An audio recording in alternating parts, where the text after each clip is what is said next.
भारतीय सिनेमा के पिछले 100 वर्षों का इतिहास बहुत अनुचित होगा यदि वो सुचित्रा सेन के योगदान को याद करने और पहचानने में असफल रहा, विशेष रूप से बंगाली फिल्मों के सर्वकालिक महान अभिनेत्रियों में से एक, और अपने सबसे अच्छे रूप में तब भी जब उन्होंने कुछ अच्छी हिंदी फिल्में की जो उनके उत्कृष्ट प्रदर्शन के कारण महान फिल्मों के रूप में जानी गई और जानी जाएंगी।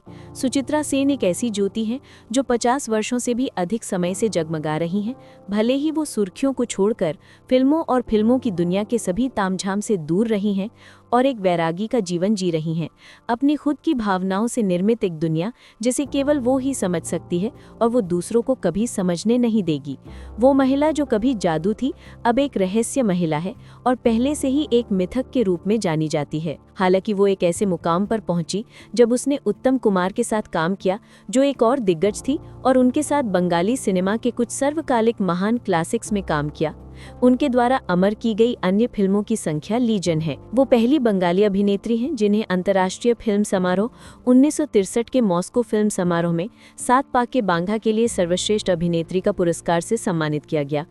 माना जाता है कि उन्होंने 2005 में दादा साहब फाल्के पुरस्कार से इनकार कर दिया था, जनता की नज़रों से दूर एकांत में रहना पसंद किया। 2012 में सेन को पश्चिम बंगाल सरकार के सर्वोच्च पुरस्कार बंग विभूषण से सम्मानित किया गया था। सेन का जन्म पबना में हुआ था, जो वर्तमान में बांग्लादेश के पबना जिले में है। उनके पिता करुणामय दासगुप्ता स्थानीय स्कूल के प्रधानाध्यापक थे और उनकी मां इंदिरा देवी एक गृहिणी थी। वो उनकी 5वीं संतान और तीसरी बेटी थी। उनकी औपचारिक शिक्षा पबना में हुई थी। उन्होंने 1947 में एक धनी बंगाली उद्योगपति आदिनाथ सेन के बेटे दिबानाथ सेन से शादी की और उनकी एक बेटी मुनमुन सेन थी जो अब एक अभिनेत्री के रूप में जानी जाती हैं। सेन ने 1947 में शादी के बाद बंगाली फिल्मों में सफल प्रवेश किया और फिर हिंदी फिल्म उद्योग में एक कम सफल संक्रमण हुआ। बंगाली प्रेस में कुछ अपुष्टित लेकिन लगातार रिपोर्टों के अनुसार फिल्म उद्योग में उनकी सफलता से उनकी शादी बुरी तरह प्रभावित हुई थी। सेन ने 1947 में शेष कोथाई के साथ फिल्मों में अपनी शुरुआत की थी, लेकिन ये कभी रिलीज नहीं हुई। इसके बाद उन्हें निर्मल डे द्वारा निर्देशित फिल्म शेरी 74 में उत्तम कुमार के साथ कास्ट किया गया था। ये बॉक्स ऑफिस पर हिट रही और उत्तम कुमार और सुचित्रा की टीमिंग को लॉन्च करने के लिए हमेशा रहेगी। वो 20 वर्षों से भी अधिक समय के लिए बंगाली फिल्मों के प्रतीक बन गए।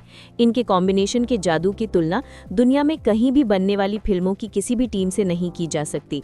उनके प्रशंसक उनकी पूजा करते थे और निश्चित रूप से उनके आलोचक थे जो उच्चतम क्षमता के कलाकारों के रूप में उनके काम से ज्यादा उनके निजी जीवन के बारे में बात करते थे।